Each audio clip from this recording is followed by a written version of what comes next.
90 రోజుల కోర్సు పూర్తి చేస్తే చాలు 100% ప్లేస్మెంట్ సపోర్ట్ తో సాఫ్ట్వేర్ జాబ్ మీ సొంతం. వెంటనే కోడ్ జ్ఞాన్ డెస్టినేషన్ ని సంప్రదించండి. నమస్కారం ప్రియా చౌదరి గారు. నమస్తే. చాలా ఫ్యామిలీస్ లో చూస్తూ ఉంటామండి, రెగ్యులర్ గా చూసేటువంటి ఒక ఇన్సిడెంట్.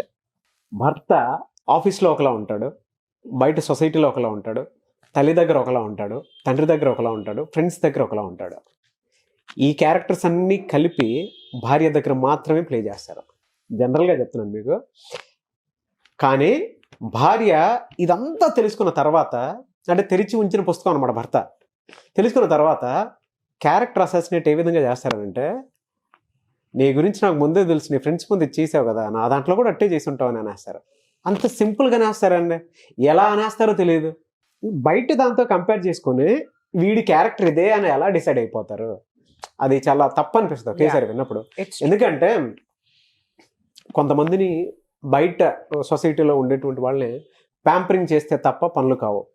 కొంతమందికి అహంకారంతో మాట్లాడితే తప్ప పనులు కావు. కొంతమందితోటి ఎంత ప్లీజింగ్గా మాట్లాడితే తప్ప పనులు కావు. ఓకేనా? ఒక్కొక్కరి దగ్గర ఒక్కొక్క రోల్ ప్లే చేయాల్సినటువంటి అవసరం భర్తకు ఉంటుంది. అది ఇంట్లో ఉన్న భార్యకి తెలియాలి. భార్య దగ్గర కూడా అదే ప్లే కార్డ్ జరుగుతుంది అనుకోండి, అప్పుడు క్యారెక్టర్ అసాసినేట్ చేసినా తప్పులేదు. కానీ వీడి క్యారెక్టర్ ఇదే అని చెప్పి మార్క్ చూపిస్తే మాత్రం, అట్లా అసాసినేట్ చేసి చూపిస్తే నిజంగా ఆ రిలేషన్కి వాల్యూ ఉండదు. ఇంకేం గౌరవం ఇస్తున్నట్లు భార్య. సో అటువంటి వాళ్ళకి అర్థమయ్యేలాగా ఈ వీడియో చాలామందికి ఉందండి. భర్తలకి చాలామందికి ఎవ్రీ సిచ్యువేషన్లో ఏదో ఒక దాంట్లోనూ ఎవ్రీడే ఉంటూనే ఉంటుంది కదా, ఎక్కడో చోట ఫేస్ చేస్తారు. చెప్తా, ఎప్పటికది మాటలాడి అప్పటికది నెయ్యంబగు తప్పించుకు తిరుగువాడు ధన్యుడు సుమతి అని సుమతి శతకం ఒకటి ఉంది. అంటే దీంట్లో ఒక పదం అటు ఇటు ఉండొచ్చు కానీ, బట్ అర్థం చెప్తాను నేను. ఏంటంటే ఎప్పటికది ఆ మాటలాడి అంటే ఏది అక్కడ మాట్లాడితే సంఘర్షణ పడకుండా ఉంటారు, అంతేగాని ఎవడు చెప్పేది ఆడికి చెప్పటం కాదు. సంఘర్షణ పడకుండా, ఘర్షణ పడకుండా అక్కడ వాతావరణాన్ని కూల్గా చేసి అప్పటికది నేయంబగు అంటే అప్పటికి అది న్యాయం చేసేయాలి. న్యాయం జరిగేటటువంటిది అయ్యుండి తప్పించుకు తిరుగువాడు ధన్యుడు సుమతి. అమ్మా, గొడవలు తెచ్చుకోకుండా, గొడవలు పెట్టకుండా తన యొక్క క్యారెక్టర్ ఏదైతే ఉందో పదిలంగా కాపాడుకుంటూ అందరి దగ్గర ఉన్నవాడు ధన్యుడు అని సుమతి శతకంలో చెప్పారు. ఇది వాస్తవం కూడానే. నేను మా ఇంట్లో నేను పడనేమో, పడనేమో కానీ, బట్ ప్రపంచం మొత్తానికి కూడా నేను ఎందుకు, నా ఫ్రెండ్స్ అందరిలో కూడా చిన్నవాళ్ళతో కానివ్వండి, పెద్దవాళ్ళతో కానివ్వండి, ముసలాళ్ళతో కానివ్వండి, అందరికీ నేను ఎందుకు ఇష్టపడతానో తెలియనటువంటి విషయం, చాలామంది కుళ్ళుకునేటటువంటి విషయం, చాలామంది మనసుల్లో క్వశ్చన్ మార్క్ అయినటువంటి నా దగ్గర దూరపు ఆ యొక్క ఇంకొంచెం దూరపు అతి దగ్గర బంధువులు, స్నేహితులు అందరికీ చెప్పేది ఏంటంటే, నేను ఇదే అప్లై చేస్తా. ఏంటి అనంటే, సంఘర్షణ వద్దండి. నువ్వెంత అంటే నువ్వెంత, నేను ఎక్కడికైనా వెళ్తా. నాతో నువ్వు పోటీ పడినప్పుడు, నీకు నాకు పోటీ లేనప్పుడు నేను నిన్ను విభేదించాల్సినటువంటి అవసరమే లేదు. ఫస్ట్ ఆ మనిషిని గమనిస్తాను. సార్, వీడేదో తేడాగా కొడుతున్నాడు అని అన్నాడు అనుకోండి, అప్పుడు ఫస్ట్ ఏం చేస్తానంటే, నాకు ఈ సైకాలజీ మా చిన్న పెదనాన్న నుంచి నాకు వచ్చింది. అర్థమైందా? మనిషి ఆయన సైకాలజీ స్టడీ చేసి సైకాలజీ గురించి నాకు ఎక్కువ చెప్తా ఉండేవారు అనమాట. ఏంటి అనంటే, ఫస్ట్ మనం వాడి దారిలోకి పోవాలా, వాడు మన దారిలోకి రాడు. మనం వాడి దారిలోకి పోతూ పోతూ పోతూ వాడు మనల్ని యాక్సెప్ట్ చేసిన తర్వాత అటు మళ్ళించాలి. అంటే ఇది నమ్మక ద్రోహం కాదా అని అనొచ్చేమో, దాన్ని నమ్మక ద్రోహం అన్నారు. ఒక మనిషిని దారిలో పెట్టడం అంటారు. నమ్మక ద్రోహం ఏంటి అనంటే, నీకు కావాల్సింది తీసుకుంటానికి వాడిని ఒప్పించడం ఏదైతే ఉందో, వాడిని నమ్మించడం ఏమైతే ఉందో, అది నమ్మక ద్రోహము. మా ఇంట్లో కొంతమందికి పడతాం, కానీ వాళ్ళతోటి నాకు బాగా పడుతుంది. మిగిలిన వాళ్ళందరూ ఏమనుకుంటారనంటే, దీనికి ఎట్లా సరిపడుతుంది వాళ్ళిద్దరికి, ఇది ఎట్లా బొట్లో వేసుకుంటుంది. మా పెద్ద తమ్ముడు ఒక మాట అంటాడు, ఉసే నువ్వు మాటలు చెప్పి జనాలను బొట్లో వేసుకుంటావే అంటాడు. నేను వాడితో అంట, ఒరే మరి నేను మాటలు చెప్పేదాన్నే కదరా, మరి నాకు అర్థం కాకడితే నీతో ఒక గంట కూర్చుంటారా, నువ్వు ఎందుకు ఒప్పుకోరా నన్ను అని అడుగుతా. వాడు ఒప్పుకోడు. మరి నేను అంత బాగా మాటలు చెప్పేసి బొట్లో పడేసి దాన్ని అయితే ముందు ఆయనే పడేయాలి. అవును, సరే మీ అమ్మకి చెబుతారా 4 మాటలు, మీ అమ్మకి నాకు ఆరంబాతిక, నేనేం చేసినా మీ అమ్మ మెచ్చదు, మరి మీ అమ్మని ఎందుకురా మెప్పించలేకపోయాను అంట. అక్కడితో అయిపోయింది. అది కాదండి. ఎదుటి వాడిని మనల్ని స్వీకరించాలి ఎదుటివాడు అనుకున్నప్పుడు వాడితో మనం ప్రయాణం చేయాల్సినటువంటి అవసరం ఉంది. ప్రయాణం చేస్తూ చేస్తూ వాడి యొక్క యాటిట్యూడ్ని మనం గమనించి దాన్ని సరైనటువంటి మార్గంలో పెట్టాలి అని అంటే ఫస్ట్ వాళ్ళ దారిలో మనం వెళ్ళాలి. వాళ్ళని నొప్పించకుండా ముందుకు తీసుకెళ్ళి తర్వాత ఒప్పించేటటువంటి ప్రయత్నం చేసేటటువంటి పని ఏదైతే ఉంటుందో దాన్ని ఏమంటారు అని అంటే, ఏమంటారు దాన్ని చెప్పండి? తెలివితేటలు అంటారు. ఓకే, దాన్ని అప్పటికప్పుడు సమయస్ఫూర్తి అంటారు. ఒకటి వాళ్ళ దారిలో వెళ్ళడం అనేటటువంటి కాన్సెప్ట్ చూస్ చేసుకోవడం తెలివితేటలు అయితే, వాళ్ళని మన దారిలోకి తెచ్చుకోవడం అనే దాన్ని సమయస్ఫూర్తి అంటారు. ఈ రెండు ఏ మనిషిలో అయితే ఉంటాయో వాడు హ్యాపీగా ప్రపంచాన్ని ఈజీగా జయించేస్తాడండి. వాస్తవంగా చెప్తున్నాను కదా. నేను మా ఇంట్లో చాలా మందికి నేను పడ్డాను చాలాసార్లు చెప్పున్నా, కానీ ఏదైనా విషయం వచ్చింది అంటే మాత్రము వాళ్ళు నన్నే కాంటాక్ట్ చేస్తారు. వాళ్ళకి బాగా తెలుసు ఆ సమస్యని నేను మాత్రమే ఓవర్కమ్ చేయగలను, నేను మాత్రమే దాన్ని సాల్వ్ చేయగలను అనేది వాళ్ళకి బాగా నమ్మకం. వాళ్ళ మనసు నన్ను ఒప్పుకుంటుంది కానీ, వాళ్ళ బుద్ధి నన్ను ఒప్పుకుంటుంది కానీ వాళ్ళ మనసు నన్ను యాక్సెప్ట్ చేయదు. అంతరాత్మ నన్ను యాక్సెప్ట్ చేస్తుంది, వాళ్ళ మనసు యాక్సెప్ట్ చేయదు. ఎందుకంటే ఈగోస్ ఉంటాయి వాళ్ళల్లో, నేను దీన్ని ఎందుకు ఒప్పుకోవాలని. కానీ ఎప్పుడైతే వాళ్ళకు ఒక ప్రాబ్లం వస్తుందో, లేదా ఎప్పుడైతే వాళ్ళకు ఒక సమస్య వస్తుందో, ప్రాబ్లం సమస్య రెండు ఒకటే, ఒక చిక్కు ప్రశ్న వాళ్ళ జీవితంలో ఉంటే సలహా మళ్ళీ నాదే కావాలి. ఎందుకు కావాలి అంటే, నేను స్టడీ చేస్తున్నాను కాబట్టి, నేను వెళ్ళేటటువంటి దారి తీరు ఏదైతే ఉందో వాళ్ళు చూస్తున్నారు కాబట్టి దే నీడ్ మై హెల్ప్. అది ఉంది, ఖచ్చితంగా ఉంది. ఇక్కడ మీరు భర్త విషయానికి వచ్చారు. పాపం భర్త పోషించే పాత్ర ఇదే. ఏంటి అని అంటే, అందరు భర్తలు కాదు, అందరూ కాదు, నాగరాజు లాంటి వాళ్ళు కొంతమందే ఉన్నారు, వాళ్ళ గురించి చెప్తున్నారు. అంటే చాలా మంది కింద వచ్చేస్తారు, మా ఆయన ఇది అబద్ధాలు ఆడటమేనా. అబద్ధాలు ఆడే వాళ్ళ గురించి నేను మాట్లాడలేదు. నేను చెప్పాను చూసారా, నమ్మక ద్రోహం చేసే వాళ్ళ గురించి నేను మాట్లాడలేదు. సమయస్ఫూర్తి తెలివితేటలు ఉన్న భర్త, ఆ భర్త గురించి నేను మాట్లాడుతాను. అతనికి ఏంటి అని అంటే, భార్య గురించి 24 గంటలు వాళ్ళమ్మ సోద్యోతనే ఉంటుంది, కంప్లైంట్ చెప్తూనే ఉంటుంది.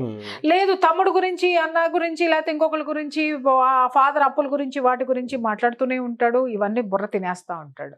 ఈయన ఏం చేస్తాడు అని అంటే, అరే భార్య గురించి అమ్మ దగ్గర పొగిడితే వేసేస్తుంది అమ్మ, అమ్మ గురించి భార్య దగ్గర పొగిడితే వేసేయటం కాదు, మూసేస్తుంది తలుపులు, ఇంకా నో ఎంట్రీ. కాబట్టి ఏం చేయాలి, తల్లి దగ్గర ఏమంటాడు, అది అంతేలేవే, నీ అంత ఓర్పు అందరికీ ఉండద్దా, నువ్వు కానీ అంటాడు. అదేం పెద్ద ప్రాబ్లం ఏం కాదు. అలా కాకుండా, అవునమ్మో ఇట్ట చేసింది, పొద్దున కూరండ్లా, రాత్రి అజ్జేలా ఇజ్జేయాలంటే ఆడేదవా, వాడిని మనం సస్పెక్ట్ చేయాల్సినటువంటి అవసరం. దాన్ని వదిలేవే, నీ అంత ఓర్పు అందరికీ ఉంటుందా, మా అమ్మ బంగారు తల్లి, మా అమ్మ కాబట్టి ఇవన్నీ మోసుకొస్తుంది అని అమ్మను పొగిడేశాడు అనుకో, అది దాన్ని సమయస్ఫూర్తి అంటారు, తెలివితేటలు అంటారు. నా కడుపు కోసం ఏమైనా చేయొచ్చు, కానీ ఇదిగో దానికి ఇష్టంగా ఇది తీసుకెళ్ళు అని కోడలకు కూడా ఇప్పించుకుని తెచ్చేవాడు సమయస్ఫూర్తి కలిగినటువంటి వ్యక్తి. అలాగే తండ్రి ఉన్నాడు, తండ్రి దగ్గర కూడా అంతే. వ్యాపారంలో కానివ్వండి, దేంట్లోనైనా సరే అతనికి ఏ విధంగా అతన్ని ఒప్పించగలడో ఆ దారిలోకి వెళ్ళి ఒప్పించి ఆ సమస్యలు లేకుండా చేసుకోవడం అనేది సమయస్ఫూర్తి. అలాగే ఆఫీస్లో ఇంటి దగ్గర కూర్చొని భార్య ముందే, అరే నేను ఇప్పుడే బయటకు వచ్చాను రా అంటాడు. పాపం ఎదుగుతున్నాను, పాపం పక్కనే ఆవిడ ఇలా భుజం మీద తల అనిచ్చి ఇలా ఇలా ఇలా గడ్డం ముసుకుని ఆడుకుంటా ఉంటది. ఈయనేమో ఈ మాట చెప్తాడు, నేను బయటకు వచ్చాను రా, చాలా బిజీగా ఉన్నాను రా అని చెప్పేసాను. అప్పుడు ఆవిడ ఇలా చూస్తూ ఉంటది, ఓ నాతో బిజీగా ఉన్నానని ఈ వెధవ చెప్పచ్చుగా, భార్యతో ఉన్నానని చెప్తే ఏం పోయిందో అంటాడు. పెళ్ళాంతో ఉన్నానంటే వాడితో ఏం పడుతుందో వీడికి మాత్రమే తెలుసు. కాబట్టి అది జీర్ణం చేసుకోదు, సర్రన వాడిని ఒక తోపు దోసేసి అంటే ఎందుకు ఇట్లా చెప్తావు, ఇంట్లో ఉన్నానని చెప్పుకోవచ్చు అంటే ఆ మనసులో ఉంటుంది కానీ బయటికి చెప్పలేదు. అక్కడ ఒక సంఘర్షణ వాతావరణం అనేది ఒకటి ఉంటుంది, అదైపోతుంది. సరే వాళ్ళ నాన్నతో కర్మగాలి ఈ యొక్క పెద్ద మనిషి వాళ్ళ నాన్నతో మాట్లాడాల్సి వచ్చినప్పుడు, అవునానా అదేంటి మొన్న అది నానా ఇది నానా అని తనకు తెలిసినటువంటి యథార్థాన్ని కొంచెం మార్చి దాన్ని ఆయన బాధపడకుండా చెప్పడం అనేది ఈవిడ వింటుంది. వాళ్ళమ్మ ఉంది, వాళ్ళమ్మకి ఇదే ఇష్యూలో ఉన్న వాస్తవాన్ని దాచిపెట్టి, అంతేగాని మభ్యపెట్టి కాదు, దాచిపెట్టి ఆమె ప్రశాంతంగా ఎలా ఉంటుందో చెప్పడం అనేది ఈమె వింటుంది. ఆఫీస్లో చెప్పేది ఉంటుంది, తండ్రికి చెప్పేది ఉంటుంది, తల్లికి చెప్పేది ఉంటుంది, ఫ్రెండ్స్ ఉంటారు. ఇంకా ఫ్రెండ్స్ అరే నువ్వు అర్జెంటుగా రావాలి రే, వాళ్ళు సాయంత్రం పార్టీ పెట్టుకుందాం అంటే ఇది పగలగొట్టేస్తుంది ఈపు పెళ్ళాం. ఎందుకంటే ఆ రోజు సాయంత్రం షాపింగ్ పెట్టుకుంటుంది, లేదా ఆ రోజు సాయంత్రం కూరగాయలు తరుగు, నీకే పని లేతే నువ్వు అక్కడ పోతే నేను మందు బాటిల్ ఓపెన్ చేస్తే నువ్వెక్కడ ఉంటావు అని అంటే ఎందుకు వచ్చిన గోల్లే అనుకొని సరే ఇంట్లో అరే మా ఆవిడ షాపింగ్కి తీసుకెళ్లాలని స్వచ్ఛందంగా చెప్పేవాళ్ళు చాలా తక్కువ మంది ఉంటారు.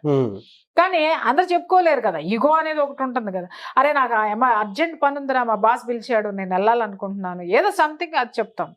ఈ క్యారెక్టర్స్ అన్నిటినీ చూసేసినటువంటి భార్య తెలుసుకోవాల్సింది ఏంటంటే, అబ్బా నా మొగుడు ఎంత సమయస్ఫూర్తి పరుడు. ఎప్పుడు అనుకోవాలి అని అంటే కొంపలు ముంచకుండా బయట యథవేషాలు వేయకుండా ఇది ఏ నిజాయితీ అయితే ఉందో ఏదైతే ఉందో ఆ క్యారెక్టర్ ఉన్నప్పుడు నా భర్త సమయస్ఫూర్తి కలిగినటువంటి వ్యక్తి, ఎవరిని నొప్పించడు, నేను హాయిగా ఉన్నాను, నా వరకు గొడవలు తీసుకురాడు, నా వరకు నా అత్త నన్ను తిట్టేటట్టు చేయడు, నా మామ నన్ను దెబ్బ పొడిచేటట్టు చేయరు, ఆఫీస్లో వాళ్ళు నా మీద పడేటట్టు చేయరు, స్నేహితులు నన్ను వెక్కిరించేటట్టు నా మీద కంప్లైంట్స్ చెప్పడం, అలాగే స్నేహితులను కూడా నేను అర్థం చేసుకునేటట్టు మాట్లాడతాడు. ఎక్కడా కూడా నన్ను తక్కువ చేయటం కానీ, తను ఎక్కువ అవ్వడం కానీ, లేకపోతే ఎవరినైనా కించపరచడం కానీ ఇతను చెయ్యడు. నా భర్తలో చాలా సమయస్ఫూర్తి ఉంది, నేను లక్కీ ఫెలో అని ఫీల్ అయిన రోజున ప్రశాంతంగా పడుకొని నిద్రపోదు. అట్లా కాకుండా దానికి ఉన్నదే పీత బుర్ర అనుకుందాం. ఆ పీత బుర్రకి ఇవన్నీ అర్థమై చావదు, ఇవన్నీ కంప్లైంట్స్ కిందే ఉంటాయి. మీ అమ్మతో అప్పుడు అబద్ధం చెప్పావు, తల్లితో అబద్ధం చెప్పినాడు, భార్యతో అబద్ధం చెప్పడా, దీని దుంపదేగా, నీకు ఉన్నదే పీత బుర్ర. దాన్ని కాస్త మార్చు, నువ్వు మనిషి బుర్ర పెట్టుకొని ఆలోచించు. నీ భర్తలో సమయస్ఫూర్తి ఉందా, మోసగారితనం ఉందా, నువ్వు క్యాలిక్యులేట్ చేసుకునేటటువంటి విఘ్నత నీకు ఉండాలి. ఆ విఘ్నతని ఏర్పాటు చేసుకో. నీకేమన్నా ఇంట్లో సమస్యలు తీసుకొస్తున్నాడా, అందరి దగ్గర నీ గురించి అబద్ధాలు చెప్తున్నాడని నీకేమన్నా రిపోర్ట్స్ వచ్చాయా? ఆ రిపోర్ట్స్ వచ్చినంత మాత్రాన, చెప్పినంత మాత్రాన నువ్వు మళ్ళీ ఎగేసుకుంటా మొగుడి మీద పడిపోకుండా కాస్త మనసు పెట్టి విఘ్నతతోటి ఆలోచించి వీళ్ళు నిజం చెప్తున్నారా అబద్ధం చెప్తున్నారా అనేటటువంటి ఒక విశ్లేషణ, ఒక నిరూపణ, రెండిటిని శోధించి దాన్ని ప్రశ్నించుకున్న తర్వాత సాధించటం మొదలుపెట్టు. ఏమీ లేకుండా నువ్వు పైన చూసింది ఏంటో అది మొత్తం ఇది ఒక పెద్ద మేధావి అనుకుని ఆ మేధావితనాన్ని అన్నింటినీ దానికి అది ఆపాదించేసుకుని ఇక వీడిని కూర్చుంటే అట్ట, నుంచుంటే ఇట్ట, నువ్వు నీ ఫ్రెండ్స్తో అట్టాగే మాట్లాడతావు కదా. నాకు అదే చదువుతున్నా, బయట నుంచి ఫోన్ చేసి కర్మగా ఉసే నేను ఇవాళ ఆఫీస్లో ఉన్నాను అనగానే 6:30 అయింది నిజం చెప్పు, మొన్న మీ వాడికి చెప్పావు కదా అట చెప్పమాక, నాకు నేను ఇక్కడ పెళ్ళాన్ని చెప్పమాక, నిజం చెప్పు, వీడియో కాల్ చేయి అనుకో, మీ పరువులే పోతాయి మొగుడు దగ్గర. మనల్ని ఇబ్బంది పెట్టనటువంటి విషయాల వరకు కూడా చూసి చూడనట్టు వదిలేయటం అనేది భార్యకు ఉండాల్సిన మొట్టమొదటి లక్షణం, ప్రశాంతంగా ఉండేటటువంటి లక్షణం. కానీ మీరు ఇందాక చెప్పారు చూసారా, వీడియో కాల్ చేయి అది చేయని. ప్రతి భార్య ఆ విషయంలో మొగుడు ముందు ఎంత దిగజారిపోతారో చెప్తున్నాను, అక్కడే దిగజారిపోతారు. ఆ భార్య ఎంత లో స్టాండర్డ్ లో ఉందా. ఎప్పుడైనా సరే ద్రౌపది ఒక 5 సూత్రాలు చెప్పిందండి, భార్య ఎలా ఉండాలి భర్త దగ్గర అనేది. అద్భుతమైనటువంటి సూత్రాలు. ఏమని చెప్పిందంటే, ఎప్పుడూ కూడా నీట్ గా ఉండండి భర్త ముందు. అంటే ఏంటి అంటే, ఆడి ముందు ఒక సింగారించుకొని తిరగాల అని, ఇంట్లో పనులుండవా అని యాబ్రాసి ముఖం వేసి జిడ్డు ముఖం వేసుకుని నైటీలు వేసుకుని తిరిగితే ఆడికి కూడా వాంతికొచ్చి పక్కన తలతల్లాడే చీరలు కట్టుకున్న ఆంటీని చూస్తాడు. ఆడు ఎందుకు చూడడం, ఎందుకంటే తలుకులు బెలుకులు అక్కడ ఉన్నాయి, దరిద్రాలు ఎక్కడ ఉన్నాయి కాబట్టి. నీళ్ళే కదా, పొద్దున్నే ఒక గంట లేచి ఆవులించుకుంటూ పోయి ఆ పాసి ముఖం చోటికి టీ పెట్టుకొని తాగకపోతే ఫస్ట్ 5 నిమిషాలు నువ్వు బాత్రూమ్కి కేటాయించి బ్రష్ చేసుకుని గబగబా స్నానం చేయి, స్నానం చేసి చక్కగా నీట్గా దవ్వుకొని డ్రెస్సే వేసుకో. నేను నిన్నేమి చీరలు కట్టేసుకుని పట్టు చీరలు కట్టుకోమని అనట్లా. నువ్వు రోజు వేసుకునే డ్రెస్ నీట్గా వేసుకుని నీట్గా తలదూకొని టీ పెట్టు. ఆ టీ నీ భర్తను లేపి అదే దీంతో టీ ఇవ్వు, వాడికి ఎంత పాజిటివ్ ఎనర్జీ వస్తుందో చెప్పలేను నేను. 5 నిమిషాలు బాత్రూంలో ఇళ్ళేమో గంటల తరబడిన స్నానాలు చేయరు, స్నానాలకేం గంటలు అవసరం లేదమ్మా, చెప్తున్నాను కదా నేను. కాస్త లేచి ఆ పాచి మొఖాలు వేసుకుని ఒక్కొక్క అమ్మ అయితే పిల్లల్ని బయటికి పంపించేదాకా ఆ పాచి మొఖం గడగదు. దీని దుంపదాగా దరిద్రం అంతా దాంట్లోనే ఉంటుంది. ఏమన్నా తిట్టుకోండి, కానీ మిమ్మల్ని తిట్టుకునే వాళ్ళు ఎంతమంది ఉన్నారు? ఆ పాసి కప్పు వేసుకుని పాసి మొహం వేసుకొని ఈ పనులన్నీ చేస్తుంటే మొగుడుకు కూడా చిరాకు పడుతుంది. ఆ నైటీలు వేసుకుని ఇక తర్వాత గుట్టలు బట్టలు ఉంటాయి అబ్బాయి ఇంటి నిండా చూసినా కూడా. ఇలా దుంపలు దగ్గర ఎంత ప్రొఫెషనలిస్ట్ అయినా నాకు కూడా తీరుకుండదు నాగరాజు గారు. నాకు ఈ మధ్య నాకు కొంచెం హెల్త్ బాగోక నేను కాస్త లీవ్ ఉంటున్నాను కాబట్టి నాకు ఇంట్లో కొంచెం ఉంది. కానీ నేనేం చేస్తాను చెప్పమంటారా? నాకు తీరిక లేదు, నిజంగా లేదు. నాకు ఒక్క నిమిషం కూడా ఉండదు. దానికోసం ఏం చేస్తానంటే ఒక్క నిమిషం ఆలోచిస్తా, ఇంకొక 2 అపాయింట్మెంట్స్ ఎక్కువ తీసుకుందాము ఈ నెలలో. తీసుకుంటే ఒక పని మనిషిని పెట్టుకుంటా. ఆ పని మనిషి నా ఇంటిని నీట్గా పెడుతుంది. నేను పెట్టక్కర్లా, ఆ పని మనిషి నా ఇంటిని నీట్గా పెడుతుంది. 2 అపాయింట్మెంట్లు ఎక్కువ తీసుకుంటా. ఆ టైంని నేను ఇల్లు సర్దుకుంటానికి లేనటువంటి టైంని నేను అటు డైవర్ట్ చేసుకుంటా. లేదా సరే ఇంత ఖర్చులు అవుతున్నాయి కదా, ఖర్చులు మొత్తంది ఎన్ని చీరలు కొంటున్నాను నేను ఎక్కువ, లేకపోతే ఇంకేదన్నా కొంటున్నానా, అనవసరమైనవి కొంటున్నానా, కట్ చేయి.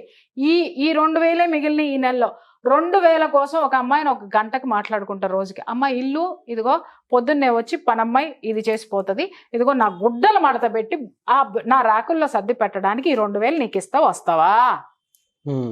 అయిపోయా. ఇల్లంతా నీట్గా ఉంటుందండి, హ్యాపీగా ఉంటుందండి, మనశ్శాంతి. భర్త బయట నుంచి రాగానే మీరు చక్కగా నీట్గా పక్క సర్ది పెట్టండి, బెడ్రూమ్ నీట్గా పెట్టండి, మంచి ఫ్రాగ్రెన్స్ వచ్చేది పెట్టండి. వాడు సగం కాదు కదా దుంప దగ్గర వచ్చి అటా పడుకొని నీ ఒళ్ళోనే పడుకుంటాడు. ఎందుకంటే ఆ మనసు అంత ప్రశాంతంగా ఉంటుంది, అంత పాజిటివ్ ఎనర్జీ వస్తుంది. నువ్వు గుడ్డలు ఎక్కడ ఇడిసినాయి అక్కడ ఇడిసిన బట్టలు. రెండో విషయం చెప్తాను, ఇడిసిన బట్టలు ఎక్కడ పడితే అక్కడ బారేస్తారండి. మొగుడు అట్టాగే పడేస్తాడు, పిల్లలు అట్టాగే పడేస్తారు, ఇది అట్టాగే పడేస్తుంది. అది ఎంత దరిద్రమో ఇంటికి ఒంటికి నేను చెప్పలేను. ఒంటికి కూడా దరిద్రమే. ఎందుకనంటే ఇడిసి పక్కన పడేసాము అనంటే ఆ వాసన అంతా వచ్చేసి మనకే ఇది చిరాకు పుట్టి ఇది ఉండదా. స్నానం చేసిన వెంటనే ఆ బట్టలు తీసుకెళ్లి వాషింగ్ మిషన్ అనేది ఒకటి చచ్చిందిగా వాళ్ళందరి కొంపల్లో. ఏంటి దాంట్లో ఒక్క నిమిషం చేయలేరా పని? అయిపోయే. ఇంట్లో ఎక్కడుంది చెప్పండి, బట్టలు ఎక్కడుంటాయి? మొత్తం పని మనిషి బయట వాషింగ్ మిషన్ లో వేసి ఆరేసుకున్నాము.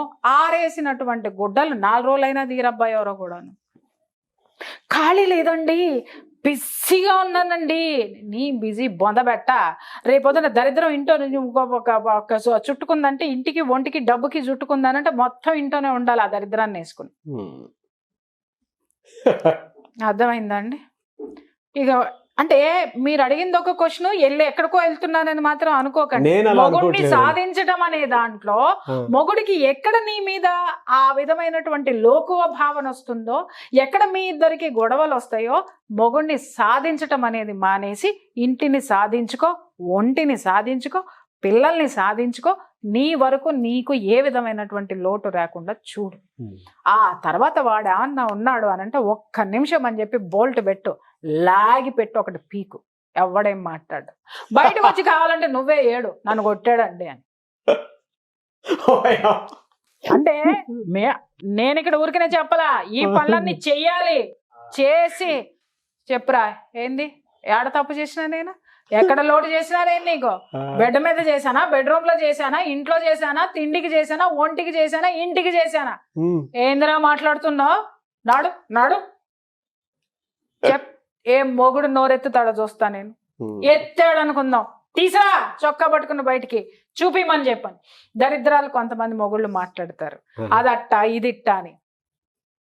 మాట్లాడతాడేమోనని భయంతో సగం కాపురాలు చితికిపోయి చచ్చిపోతాయి, సగం రోగాలు వచ్చేస్తాయి.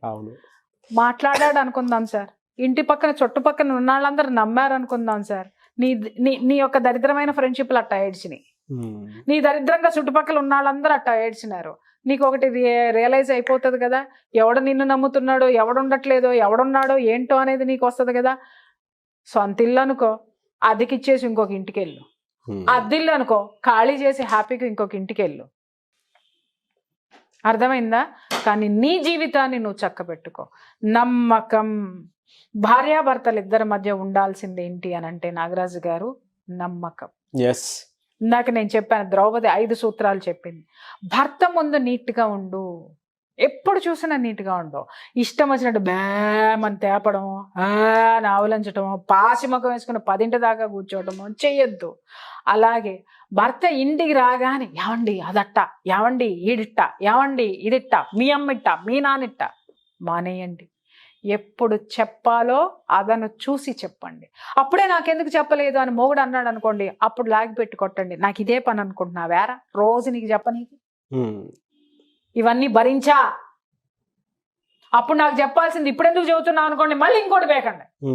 ఏం పర్లే, మీ మొగుడే, పక్కింటాడు మొగుడు నాకు కొట్టట్లే, మీ మొగుడినే కొడుతున్నారు, ఇంకొకటి బేకండి. ఒరే నాలో ఉన్నటువంటి ఆ ఓర్పుని నేర్పుని తెలుసుకో అని చెప్పండి.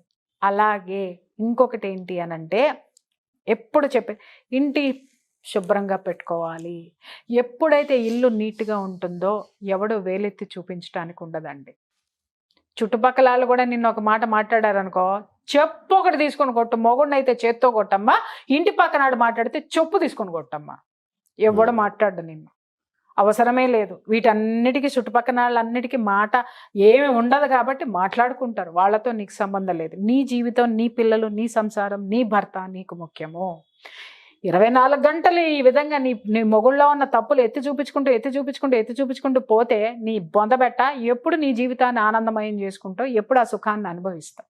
ఇందులో ఈ క్వశ్చన్లో మీరు చెప్పినటువంటి మాట చాలా మందికి ఉపయోగపడేటువంటిది. భర్త సమయస్ఫూర్తిని, అంటే నా మీదకి ప్రభావం లేకుండా బయటే అంతా కట్ చేస్తున్నాడు అనే విషయాన్ని నిజంగా ప్రతి భార్య గుర్తు చేసుకోవాలి. అంతే తప్ప క్యారెక్టర్ అసెసినేట్ చేసి వయ్యమ్మ నువ్వు వాడి ముందు అలా అంటే నా ముందు ఇంకెంత చేసి ఉంటావో అనేటువంటి ఆలోచన. నమ్మకం. నేను దానికి చెప్పింది ఏంటంటే నమ్మకం.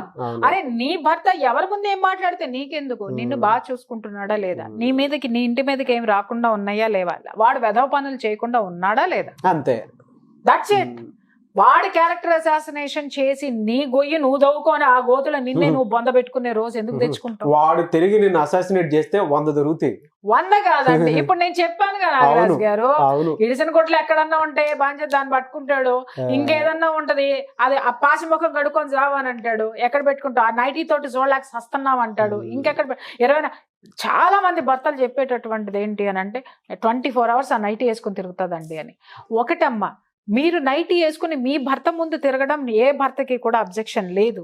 అదే నైటీ వేసుకుని ఇంటికి ఎవరు వచ్చినా దరిద్రాలు కనపడతా